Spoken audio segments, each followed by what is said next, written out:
Wind and Tide. And here we go. Welcome to Season 2 of Family 360.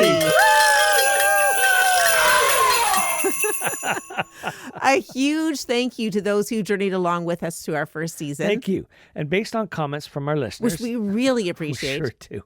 This season, we're extending the length of our episodes to better accommodate the bountiful wisdom of our guests. So you can listen all in one sitting or throughout the week as time allows. Each episode contains short music breaks that typically occur when the conversation does a slight shift. And those may be the pause places if you need to listen in shorter bites. We hope you find this new format pleasing. Let us know. We love feedback, and there's a whole section for comments on our website, family360podcast.com. Or you can follow and connect with us on Facebook or Instagram, where we post insightful quotes from the episode of each guest. And now let's jump into today's conversation. And the start of Season 2. Woo! Hello and welcome to Family 360, a podcast of conversations exploring life together, parenting, and all the ways we are family to each other. I'm Rachel Cram, educator and founding director of Wind and Tide Education Community. I'm Roy Salmon, audio producer and founder of Whitewater Studios. And together, we're the hosts of Family 360, interviewing specialists, artists, and storytellers. And now for this week's episode. This week, we are with mental health specialist, occupational therapist, and vicar, Dr. Sharon Smith. We are very intrigued by her assorted mix of professional platforms. She's so eclectic. Yeah, and we were even more impressed once we got to know her. Absolutely. She's such an interesting and insightful person. And so warm. She's so warm. In 2001, Dr. Smith helped to co-found Sanctuary Mental Health with the goal of helping organizations around the world move towards inclusion and well-being. She was born in South Africa and trained there as an occupational therapist. She now lives in Canada and serves as a parish vicar in Vancouver, British Columbia. She is dedicated to raising awareness and reducing stigma around mental health and works to elevate welcoming inclusion between all people. Which was part of what made us want to interview Sharon. Yes, that welcoming inclusion is so important for all of us in life together. Yep. So let's jump into today's conversation. Okay, well, here we go. Dr. Sharon Smith. Thank you so much for coming into the studio today. When I first met you, you were speaking to my staff in 2014. And I still remember so much of what you had to share. And that's what made me want to bring you in today. And I'm looking forward to hearing from you again. Thank you. It's lovely to be here. You have worked very much in the area of mental health, and that's what we're going to focus on today, because I think it's fair to say that all of us will be affected, whether personally or with someone we love, by a mental health challenge in our lifetime, certainly. And your doctoral work has backed that up. But before we get into all of that, I'm going to start with a question that I open all our interviews with. Are you ready? Go for it.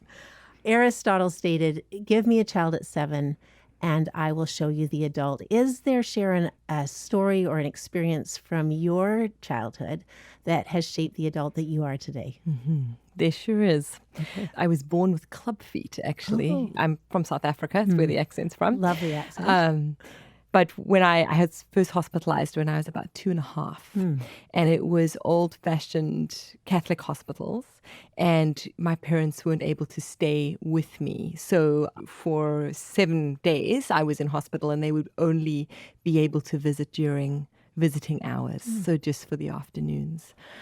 And we as a family didn't realize how much that traumatized a little girl of 2.5.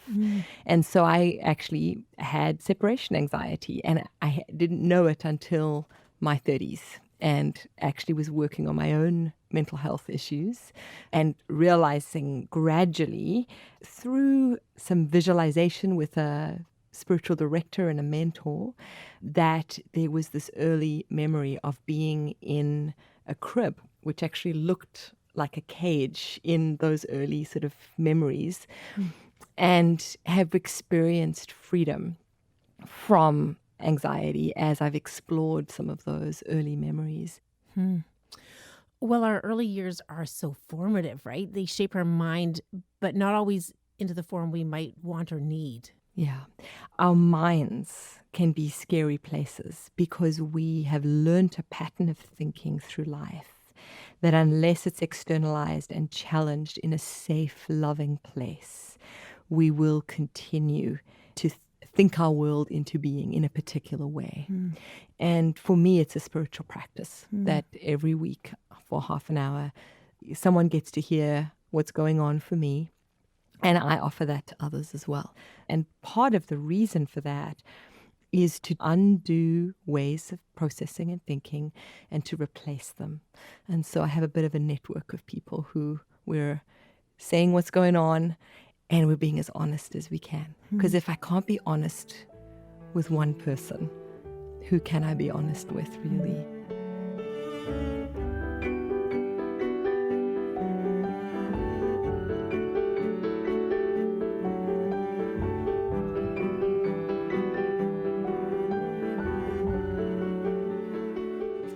I find it interesting you use the term spiritual practice for that. Spiritual is such a misused word right now, I think. Can you define what you mean by that being a spiritual practice for you? Because I sense it being more than something to do with religion.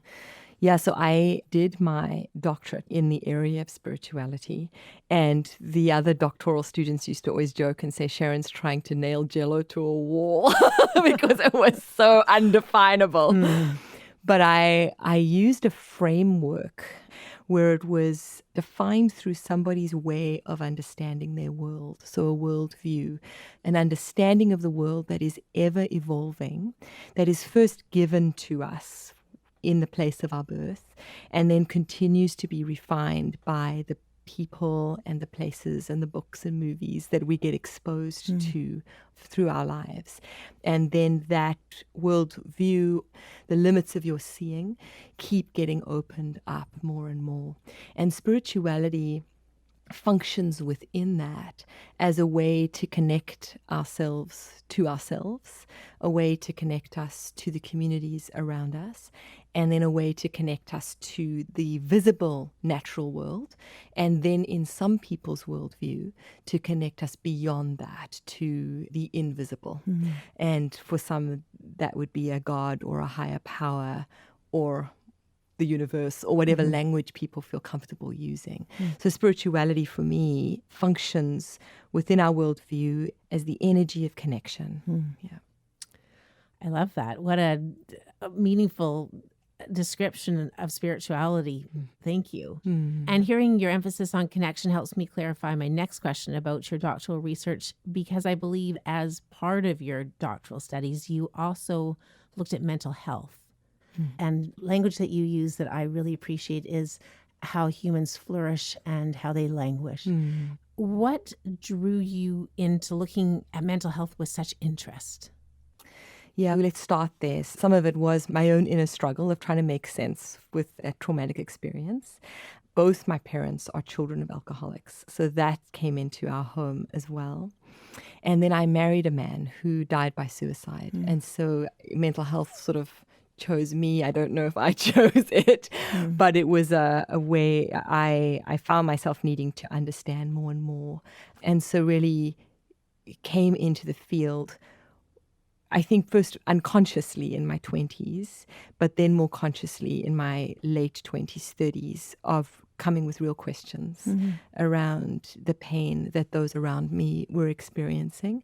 So that led me into that area. And I looked particularly at the spiritual lives of people living with schizophrenia. Just to say what my understanding of schizophrenia is a condition that begins in someone's late teens and into their early 20s usually. And it is experiences that someone has that are unexplainable. And can you define experiences a little bit more? So it's a disorder of the perceptions, of our perception. So someone might see things that other people can't see, or hear things that other people can't hear, or even have inner movements, like they sometimes feel snakes in their stomach or inner sensations. So perceptually, it's a perceptual disorder. And is that related to that time in their life? You're saying it starts in your early 20s.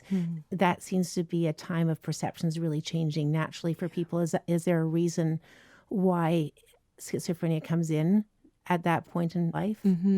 There are many theories as to why. I think one of the most dominant theories is that for any mental health issue, really, there are precipitating factors and predisposing factors.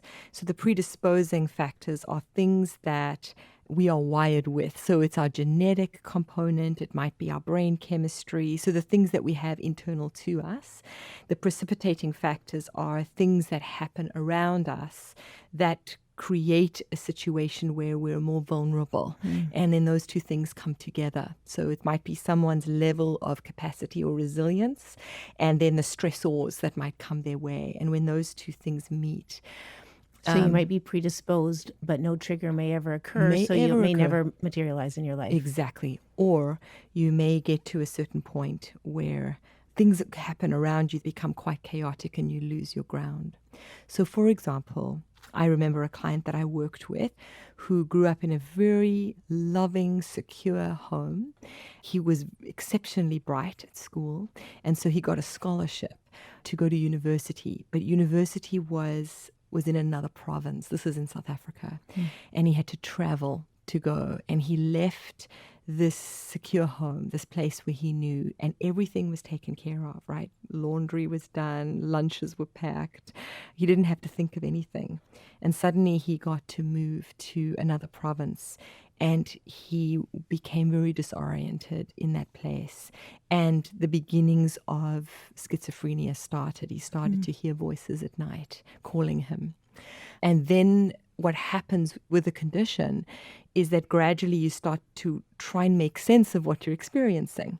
And that leads to some beliefs that might not be real. So the medical world would call those delusions, fixed false beliefs. So if he's hearing these voices, then he assumes that there's a devil inside of him. Or he's hearing these voices and he believes that someone is breaking into his place in the middle of the night and broadcasting. So the delusions are a way of making sense of experiences that are beyond what you can explain. So in somebody's life, if they're predisposed. So he would have been predisposed? He would have been predisposed, but it never showed itself. And would his family been aware of that? Well, as soon as they started to recount stories of an uncle and a grandmother, and before, as you were saying earlier, before mental health issues became something we were comfortable talking about, we just would say, oh, that's just Auntie so-and-so. That's just how they are, and we'd have some words to describe her quirky behavior. We'd put language to it. Yes. But when something happens, like with this particular young man that I'm speaking of, then as the family starts to bring their history into a different light, they begin to realize that there were other members in the family that perhaps were struggling, and nobody knew what the inner world was like because they just made assumptions based on their behavior.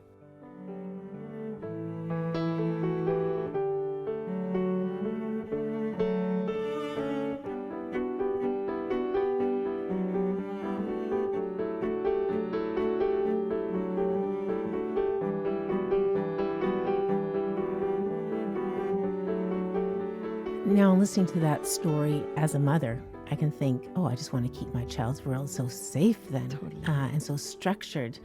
And of course, we can't live like that.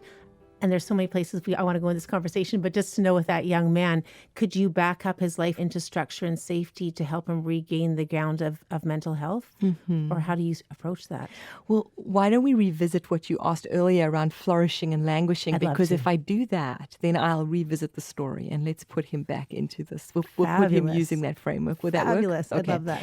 So flourishing and languishing and mental illness and no mental illness function on, if we could imagine, a two-way continuum. So you've got a line that runs vertically. So from north to south, right? Flourishing's at the top, languishing's at the bottom. Okay. And then let's say you've got an east-west line and you've got mental illness on one side and no mental illness. Okay. So you got 4 quadrants. So you've got 4 quadrants. 2 at the top, 2 at the bottom. Yeah. Okay. And so the latest research in mental health recovery has shown that all individuals, whether you live with the predisposition of a mental illness or not, so whether you're on that horizontal line, you can still move up and down the vertical line. So you can flourish in life. Okay. And by flourishing, we mean having a wellness that enables you to socially connect with people, that enables you to contribute the gifts and skills and unique qualities that you have, as well as looking after your own self and self-care, and then also resting and enjoying life in our leisure activities. So flourishing is that place where we're in our sweet spot in all of life. So that's in the north. That's in the north. Okay. And that's kind of where most of us would just love to hang out and Yes. be, right? Okay. But we know that life drops us down into that part below, which You head south. you head south. That's Okay. right. I'm going south. and that area is called languishing. Okay. And in that place, we diminish as people. And often it's because of something we were experiencing, so a form of suffering. So it could be a grief experience for losing a partner, losing a family member. It could be losing a job and losing confidence in the mix of that. Mm-hmm. It could be immigrating and just not knowing how to fit into this new environment that you find yourself in. So anything can drop us from a flourishing to a languishing period. And then if you're not predisposed to a mental illness, within us, there is this capacity, and some scientists will call it resilience, to bounce back, to gradually find our footing and move back towards flourishing. Now, for all of us, that takes time. And so the grief experience, for example, 0 to 5 years, they usually say within that time, you've integrated the experience back into your life and you now can continue.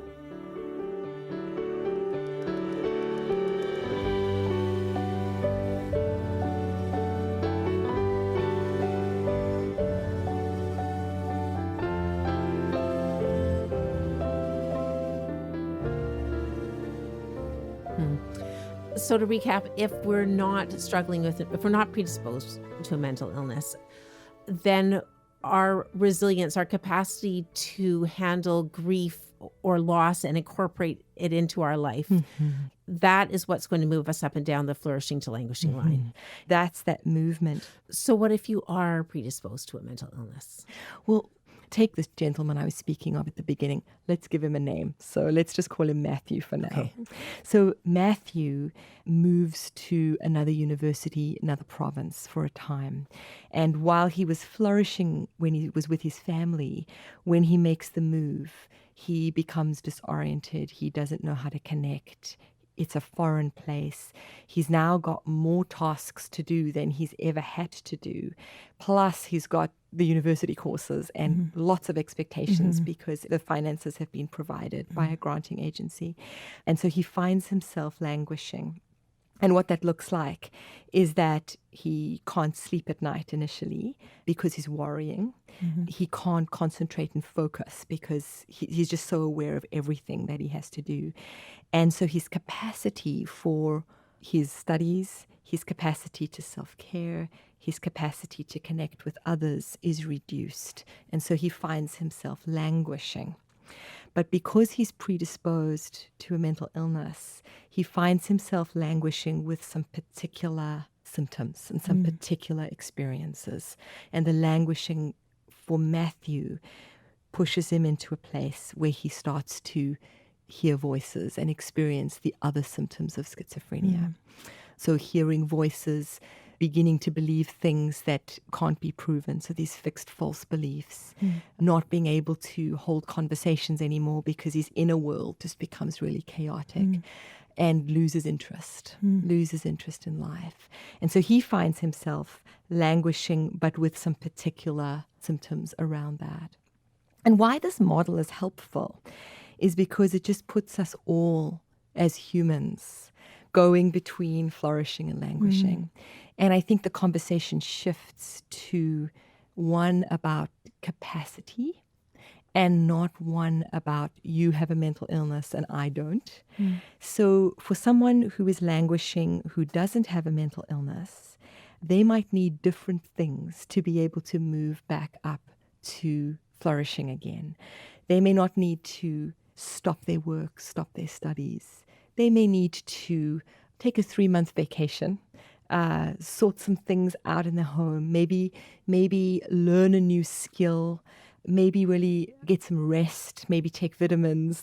So what someone without a mental illness needs to regain flourishing is different from what Matthew would have needed. Okay, and I noticed when you were doing this, you moved your hands into quadrants. Yes. So you started at the top, flourishing. Flourishing is at the top. And then we slid down to the bottom to languishing. Yes. And then when you talked about his mental illness kicking in, you moved over into the bottom left-hand quadrant. Is there a name for that quadrant? Yeah, no, there isn't.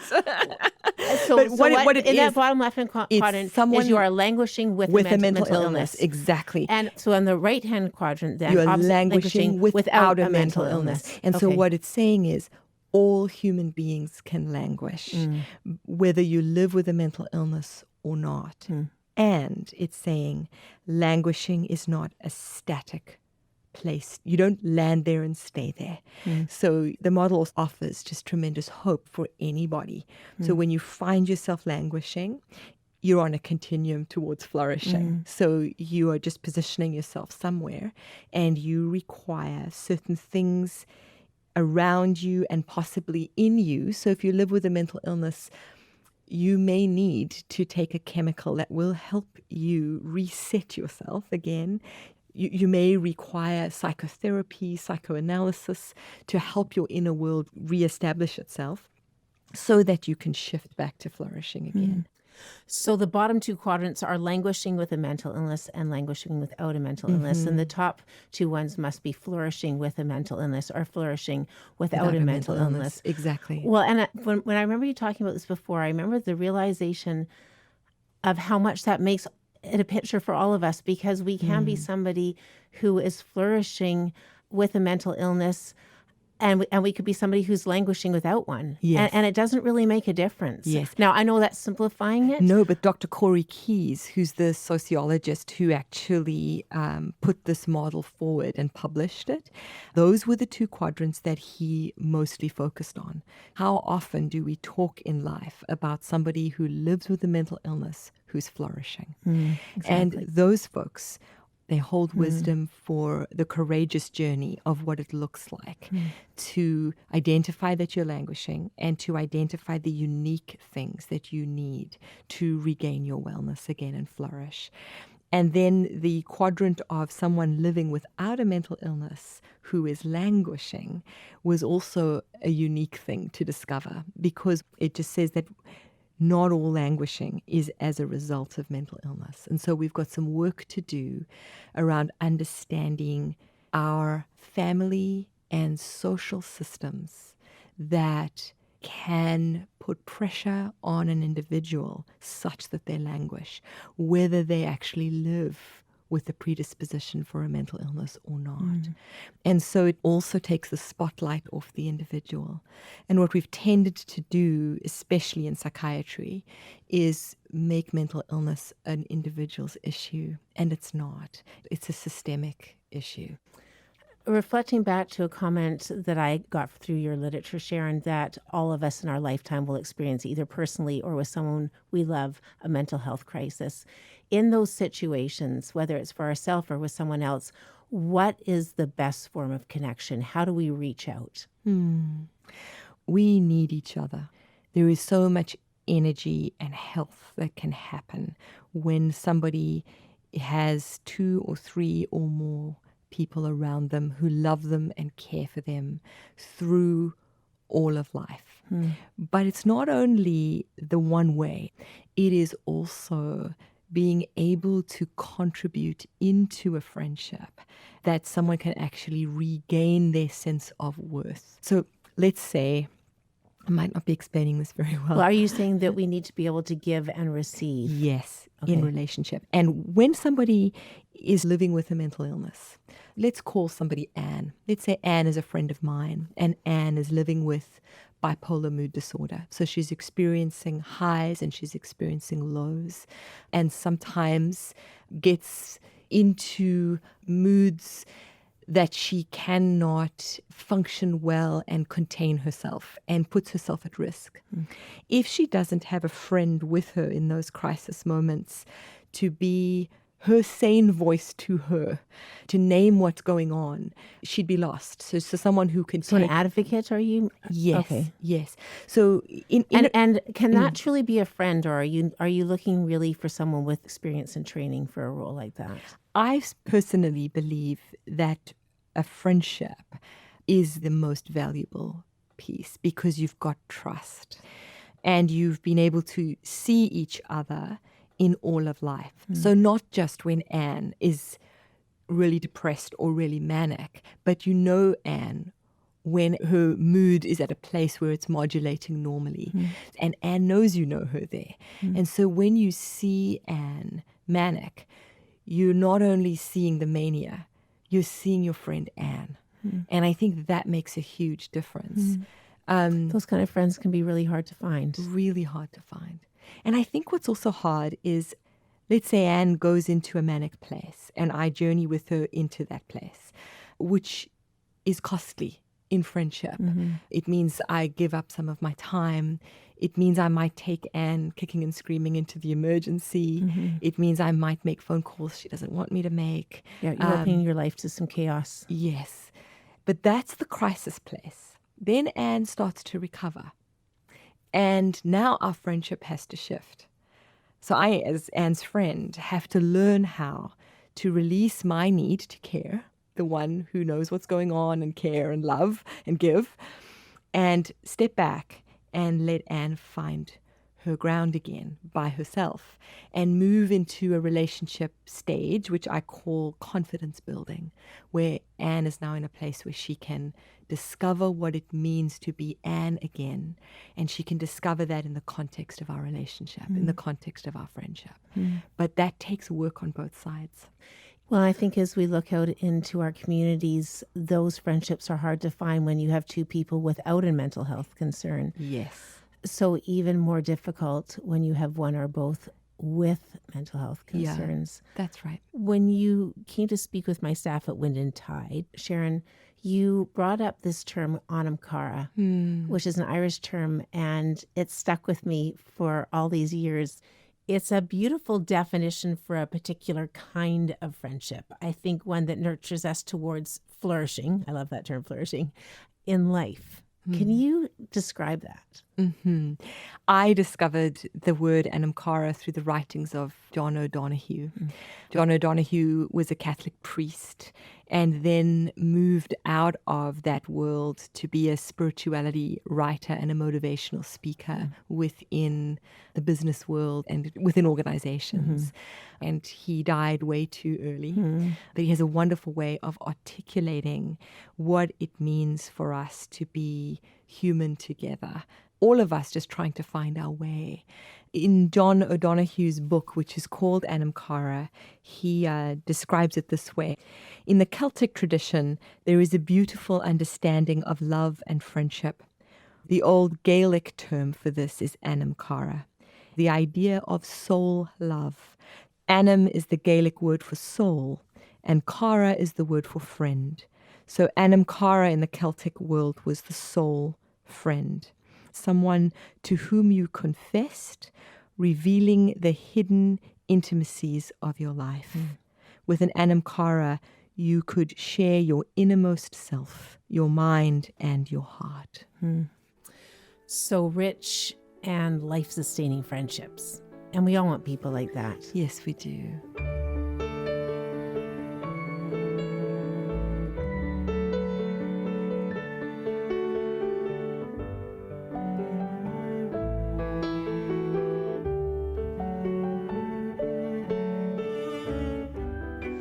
I think a reason those kind of friendships are hard to find is because sharing your innermost self, as you say, we don't always know our innermost self. Like, we're not aware. Exactly. And I think through the movements of flourishing and languishing, whether you live with a mental illness or not, we need people to see us and to verbalize what they see. One of the psychological paradigms that I often pair with anam cara is the Jahari Window. I think it was in the 1950s or 60s. Two psychologists, Joseph and Harris, that's why it's called Jahari, put this framework together. And it really is what things we are aware of for ourselves. I'm all about squares and lines and everything today. So you start to draw the diagram and I'll describe. So it's a window that has 4 quadrants. Okay. And back to 4 quadrants. Back to 4 quadrants, apparently. That's what we're doing. Okay. We can do this. I love this. These quadrants describe the 4 stages of awareness in ourselves, right? Yes. Do they all have a title? There's 4 areas. They do, yeah. Okay, so that's a good way to go at it then. Okay, why don't we do that? Okay. So I'll describe your diagram of Jahari's window and then you'll expand. Okay. So the first quadrant is called the arena. What stage of awareness are we at when we're in the arena? Well, I think as humans, I realize for myself, and I know this for others, that we find it difficult to put ourselves fully out there with others. So there's actually just a really small part of ourselves that is known to us and known to those around us. And if we want to call it the arena of our lives, and that's the place where we function in a known way. So I'm aware of it and others are aware of it. And those could be things we're proud of, things we're not proud of, but they're known. They're known. Okay, they're the known. arena. Okay. Yes, that's the arena. Okay. And we'll post a diagram of this on our social media platforms so the listeners can see. Yeah. So there's that area. But then there are these areas where things we know about ourselves, they could be really shameful parts of our past. They might be a particular way we think, but we're worried if we verbalize it and let people know about it, that they will distance themselves from us. And so we keep it just to ourselves. So it's an area that is known to us, but not known to others. So would that be things we don't want seen in there? Yeah, things we're ashamed of. Okay. Things we might be afraid of saying because other people may think we're being snobby or snooty. So it could be something we're really good at, but we don't want to tell people because we don't want them to feel badly around us. And this is called a facade. And we use that language, don't we? We say, it's a facade. So we're pretending, we're wearing a mask.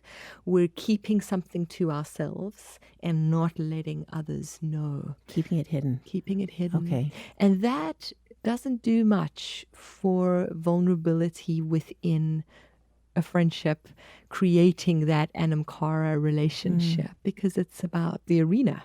Right. But the facade holds us back when we stay in that place. Yeah. So the arena is where we're known. The facade is where we hide. That's right. What's the next one? What's the next quadrant of awareness? The next is when people see things that we don't see. It might be known to others because they witness it. They see us behaving in a certain way, but we may not realize that we're behaving in a particular way. It's like a blind spot. It's a blind spot. Yeah, it's a blind spot. Is that what it's called? It's that area? It is. It's a blind spot. Ding, You ding, got ding, it. get it. Okay. Yeah. And that also can prevent the anam-cara relationship from sealing, because soon as we enter into a place where we're keeping things from each other, we are not really connecting. So in that case, the person who's keeping the things is the person who sees the blind spot, not the person who has the blind spot. The blind spot, right?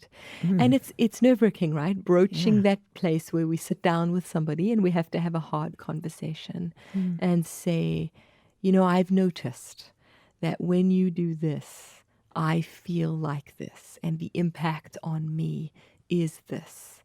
Something along those lines. So giving and receiving of feedback and being a witness into each other's lives creates more authentic humans, and it creates more authentic relationships. It's really hard to do that. And so, well, I think we want to think that we want to know our blind spots, but it can be much harder to hear than we expect. Yeah. And they need to be done in an environment of love. Sometimes someone who I find it difficult to be with might point something out, but where I process it is with my anam-cara. Like I process it with the people who I know love me and accept me. Because I'd be able to say, Joe said this about me this morning. What do you think? And they may say, well, And here we you go. know, the truth will set you free, but first it'll piss you off.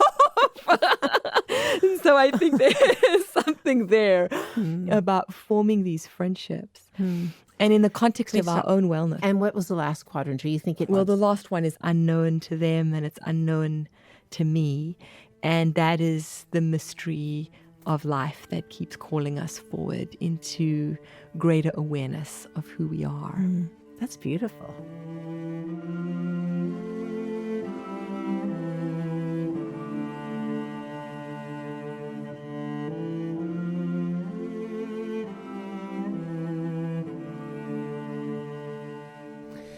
So just as a quick recap, with these levels of awareness, there's the arena, the facade, the blind spot, and then this mystery area.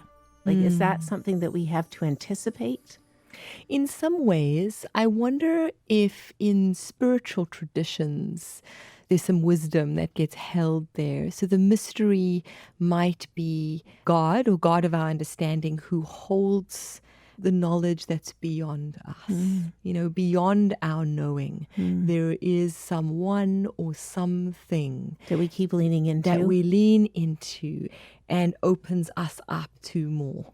And so as you lean into that last area, the mystery quadrant, Yeah. does that affect your response to the other quadrants? Like, does that help you drop those masks and avail yourself to the blind spots to move more of your awareness into your arena? Yes. Okay, and that's how you build your arena. Yes. And some traditions, like I think of Buddhist meditation, for example, one of the reasons of becoming still and listening to what's going on in our minds, right? Trying to keep our minds quiet is when you quieten down, you actually become aware of the things you think about. But when we're chatty and we're doing everything we're doing, we're not fully aware of what's going on within ourselves. And so meditation can be a practice that actually grows our awareness, exploring the parts of ourselves that are unknown to us. Thinking back to the language of flourishing and languishing, I think that's not typically where we go when we want to flourish in life. I think we tend to go for more noise and more action. Distraction. Yes. I am a firm believer that most of the resources that will help us through a languishing period will be grown within us, whether we live with a mental illness or not. Yeah. Can you give some examples of the types of things that build our resilience? You've talked about friendship. Are there other examples? So friendship would be a communal practice that will build our resiliency. Anything that grows our sense of our own strengths. So when we slow down and confront the fears, the fear of I can't be alone, or the fear that I can't do it, or the fear that I'm going to fail, and then paying attention to how we think, paying attention to the story we tell ourselves of our past, and then our bodies. If we don't keep our bodies healthy through eating well and exercising and self-care and rest, those will build resilience for us as well. So resilience is mind, body, spirit in community. And there are things we can reach for in all of those areas to build resilience. Now, Sharon, you have this beautiful book of poetry in front of you by David White, who I love, and you keep picking it up and putting it down. So I'm thinking you want to read out of it, which I would love. And I don't want to get to the end of the interview and think, we missed the opportunity. Okay. So do you feel like reading something? Is there something that fits? Actually, The Bell and the Blackbird, it's lovely because it talks, in fact, this might be a good place to, I've been speaking about resiliency inside and outside you, and this is actually all about that. Okay. It's actually an image that comes from the Celtic tradition, where the bell is a symbol of what draws you inward into those quiet spiritual spaces where you grow in self-awareness. The blackbird is something outside yourself in the community that's singing along, that draws you outward, but that also grows your self-awareness. And so this poem is based on both going inward and going outward. So I'd love to read it if I can. I'd love you to. Thank you. The sound of a bell still reverberating, or a blackbird calling from a corner of a field, asking you to wake into this life, or inviting you deeper to the one that waits. Either way takes courage. Either way wants you to be nothing but that self that is no self at all, wants you to walk to the place where you find you already know how to give every last thing away. The approach that is also the meeting itself without any meeting at all. That radiance you have always carried with you as you walk, both alone and completely accompanied in friendship by every corner of the world, crying, Alleluia.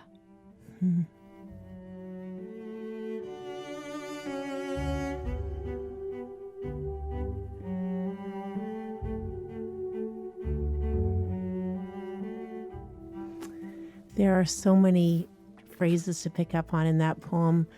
The word courage jumped out at me there. Is there a story you could share about courage? Oh, it's tricky picking up from a poem.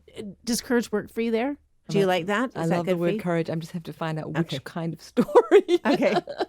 Yeah, okay. Can you think of somebody you work with, or just... I remember you sharing some pretty amazing stories about people. Yeah. And maybe you just reflect back to Yeah. that, Would it be too gritty if I spoke about my late husband? no, that's Okay, fabulous. I'll do that. Okay. Yeah, so that line in the poem that talks about whether we go outward to follow the blackbird or whether we go inward to follow the bell, either way takes courage. And, when I think of courage, I think of the theologian Paul Tillich, who talks about simply the courage to be. And often when someone is languishing, just to exist takes a huge amount of courage. I lost a partner to suicide in 2005. And his journey through the years of us being together was really marked by courage. On the days when his negative thinking and the depression spiral was too overwhelming and not able to get out of bed and get himself going, to somehow, in the mix of all of that, still muster up courage in the middle of the day to emerge and face the world, even if it was to do something small, like go and pay the rent or mail a check or anything along, the amount of courage that it takes to those first, especially the first incremental steps of recovery. When the world's expectations of us are so huge, having been somebody who was active in a career and a big social network and loved life, to a diminished world where all he could do was muster up courage just to do the next thing. So I've seen that courage. And then the courage to go inward and visit a counselor and have to work through all the pain and where that pain's coming from. I think the journey of recovery takes a tremendous amount of courage. You mentioned society's pressures. What role do you see that playing currently with mental health? I worry as society continues to speed up and to create more and more expectations of a human being from very young. It seems we're no longer given a reprieve.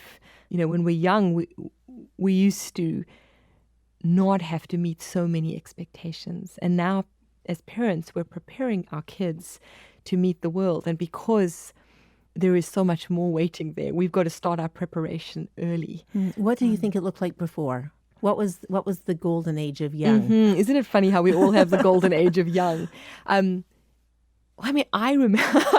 remember going to school and coming back and not having anything planned in the afternoon and not having to worry about time or about when things needed to happen. And the next thing would be that mom would call us for dinner, and that would be the next thing. But I had space for imagination and for play. And then as adults, we haven't learned how to play if we didn't play as young people. And play as adults is so important. To have a day when we don't do anything. I mean, for some of us, that's unheard of. It can be frightening, actually. It can be, yeah. So learning to unplug from some of the things that are maybe precipitating the extra stressors on us.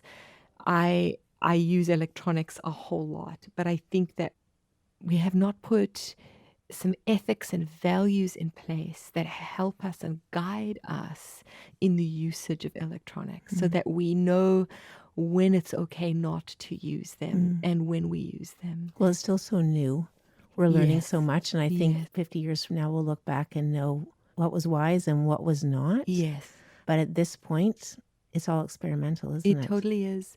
You know, I teach at UBC, and I notice among the young 20s age group where they're monitoring their phone usage more. So they do phone piles. When they go out for lunch, they put their phones in the middle and they don't use them when they're together. And I'm noticing how this generation is critiquing my generation, Right. where we haven't learned the balance yet. And it is creating a lot of stress. That's really Balanced hopeful. way. Isn't that hopeful? Yeah. Yeah, I think so. Mm-hmm.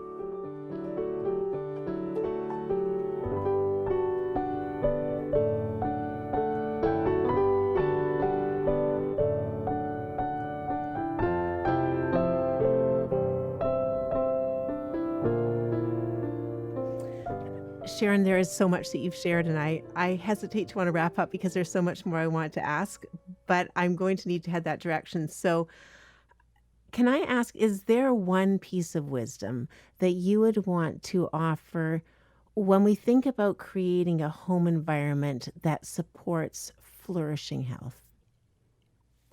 I would say if we can grow in our ability to share honestly with each other how we feel, how we think, what we are experiencing in such a way that we leave the answers up for discovery rather than closing them down with this is why, this is what's going on. So this, Can you give an example of what you mean by that, of leaving open for discovery? I'm thinking about, let's say a child has a dream and they bring the dream up around the breakfast table.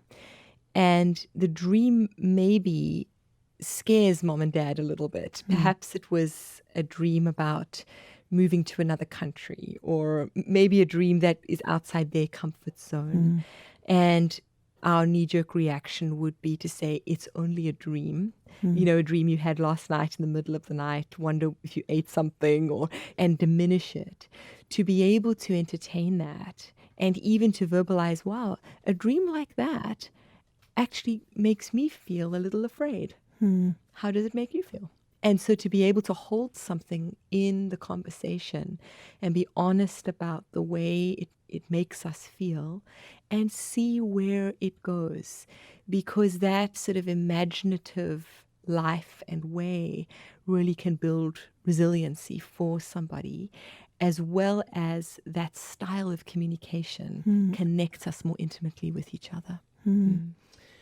And you're hearing a parent express to their child their true feelings, which obviously there must be some boundaries on how far you go with that. Yes. But language like that is important. And it's modeling. It's modeling that it's okay to have hard feelings and good feelings, as long as the child is not becoming the deposit of the parent's feelings, right? So there's an avenue where the parent is working with their feelings with other adults, but with a child, they can model it's okay to express it this way. And it's okay to have some ambiguity. Yes. We are moving more and more into uncertain times. And if home environments can find ways to be comfortable with uncertainty, we'll be preparing children for life that awaits them. There is so much more I want to ask you, but I think we have to wrap up for today. Sharon, thank you so much for your time. You're welcome. You're welcome.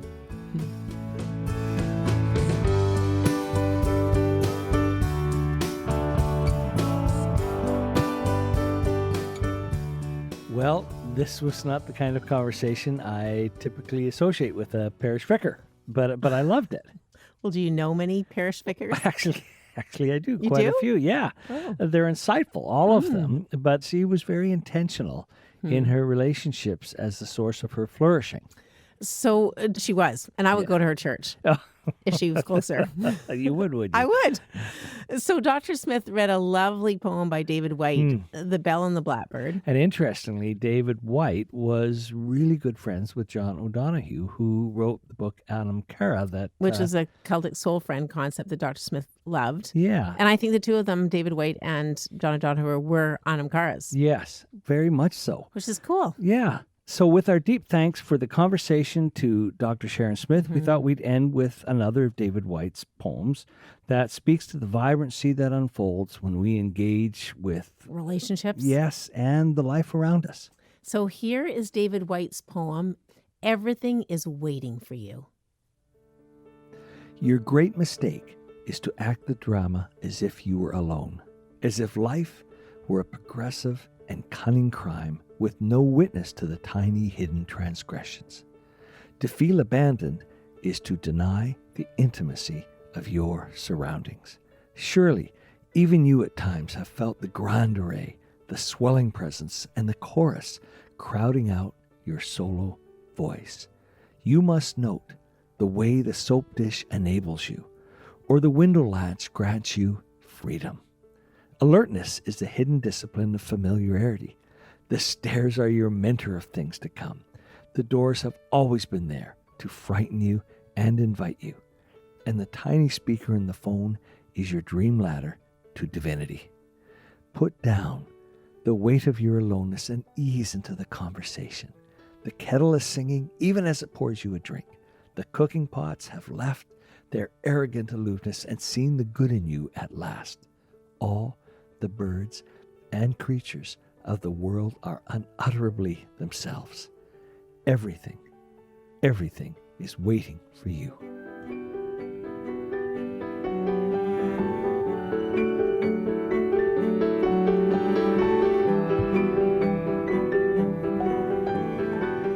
I'm Rachel Cram. I'm Roy Salmon, and thank you so much for listening to Family 360. We share quotes and links from all our guests on Family 360 on our website, Facebook, and Instagram. Join us. We'd love to continue the conversation with you.